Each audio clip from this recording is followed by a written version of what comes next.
निकाय चुनाव को लेकर बीजेपी और कांग्रेस ने प्रत्याशियों की तलाश शुरू कर दी है। कौन जिताऊ कैंडिडेट होगा, उस पर संगठन स्तर पर मंथन चल रहा है।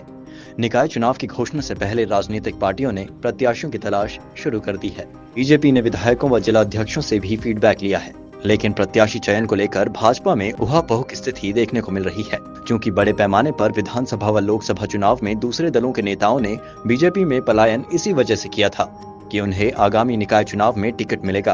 ऐसे में पार्टी के वरिष्ठ और वर्षों से काम कर रहे कार्यकर्ताओं की उपेक्षा भी चुनौती का सब्बा बन रही है। हालांकि भाजपा प्रदेश महामंत्री आदित्य कोठारी का दावा है कि दूसरे दलों से पार्टी में आए नेताओं को अंगीकृत करना हर एक कार्यकर्ता की जिम्मेदारी है।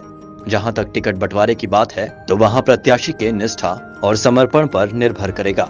देखिए, कोई उहापोह की स्थिति नहीं है। भारतीय जनता पार्टी के रीति नीति और विचारों से सहमत होकर के जो भी बड़े स्तर का नेता होगा, मझले स्तर का होगा, छोटे स्तर का जो भी नेता होगा, वो कार्यकर्ता बनकर के भारतीय जनता पार्टी की सदस्यता ग्रहण करते हैं और पार्टी में आकर के यहाँ के जो विचार हैं, यहाँ के जो संस्कार हैं, उनको अंगीकृत करना प्रत्येक कार्यकर्ता की जिम्मेदारी है। और जहाँ पर भी टिकट की बात होती है, कार्यकर्ता को, नेता को समायोजित करने की बात होती है, ये उसकी निष्ठा और समर्पण पर निर्भर करता है, उसकी योग्यता और क्षमता पर निर्भर करता है। पार्टी इसके आधार पर निर्णय करती है। बहुत सारे लोग लोकसभा चुनाव के टाइम पर आए हैं, सभी का पार्टी ने स्वागत किया है और उनमें से सभी लोग भारतीय जनता पार्टी में कार्यकर्ता के रूप में काम पर लगे हुए हैं। जितने भी कार्यक्रम पार्टी के हुए हैं, सभी लोगों ने बढ़ चढ़ करके पार्टी के कार्यक्रमों में भाग लिया है और हम सभी को एक समर्पित कार्यकर्ता के रूप में सबके साथ में व्यवहार करते हैं और आगे जहां पर भी निर्णय की स्थिति होगी, सभी की योग्यता और क्षमता के आधार पर निर्णय होगा। बीजेपी के अंदर उहापोह की स्थिति का अंदाजा इसी बात से लगाया जा सकता है कि पिछले दिनों भाजपा प्रदेश अध्यक्ष ने विधायकों और जिला अध्यक्षों की नब्ज टटोली, जिसमें जिताऊ कैंडिडेट पर खुलकर चर्चा की गई। ऐसे में देहरादून निकाय में ही एक अनार कई बीमार वाली कहावत चरितार्थ हो रही है। विधायक खजान दास ने कहा कि 14 से 15 नेताओं ने देहरादून में मेयर टिकट की दावेदारी की है, जिसमें से 4 से 5 महिला नेत्रियां भी शामिल है। मालूम हो कि देहरादून में भी बड़े पैमाने पर कांग्रेस को छोड़कर बीजेपी में कई नेता इस आस में शामिल हुए कि उन्हें निकाय में टिकट मिलेगा।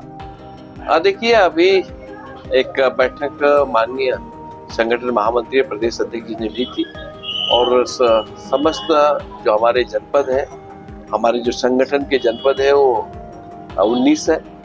19 जनपदों से राय शुमारी ली गई थी और जो ऐसे हमारे जनपद है, प्रशासनिक जनपद 13 है। इसमें से रायशुमारी के तहत यहाँ पे मेयर का नाम आया, 11 मेयर हमारे बनेंगे। तो मुझे लगता है कि इसमें नाम जो आए हैं, कम से कम 14-15 नाम आए हैं अभी तक, उस पर विचार किया जाए। उधर कांग्रेस ने भी बीजेपी पर कटाक्ष किया है। कांग्रेस के वरिष्ठ नेता और पूर्व कैबिनेट मंत्री हरि सिंह बिस ने कहा कि ये बीजेपी के लिए गंभीर चिंता का विषय है कि वह अपने वर्षों पुराने नेताओं पर विश्वास जताएंगे या पलायन करके बीजेपी में गए नए नेताओं को प्राथमिकता देंगे। हालांकि उन्होंने कांग्रेस को भी नसीहत दी है कि जिन नेताओं ने हाथ का पंजा छोड़कर बीजेपी का कमल थामा, उनका रिवर्स पलायन स्वीकारा न जाए। निश्चित रूप से देखो, किसी भी संगठन में हो, जो आ गया राम, उनका किसी का अधिकार छीनेगा, उनको पीड़ा होगी, चाहे हमारे यहाँ आए या हमारे यहाँ से जाए।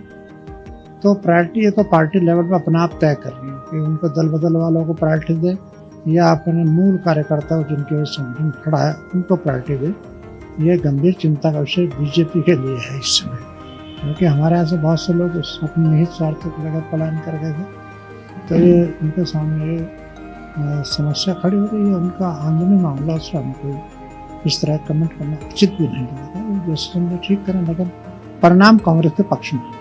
प्रत्याशी चयन में चुनौतियों का सामना कर रही भाजपा किस पर भरोसा जताएगी, ये तो भविष्य के गर्भ में है।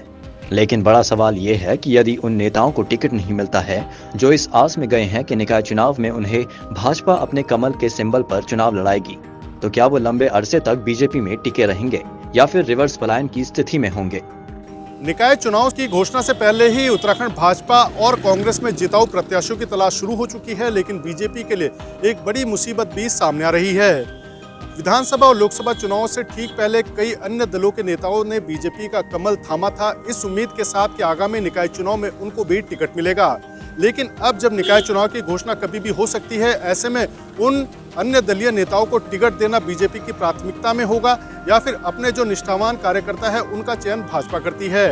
ऐसे में देखना दिलचस्प होगा कि आने वाले समय में क्या एक बार फिर से भाजपा से अन्य दलीय नेताओं का रिवर्स पलायन होता है या नहीं। अपने सहयोगी रुपेश नेगी के साथ अजीत काम्बोज, देहरादून।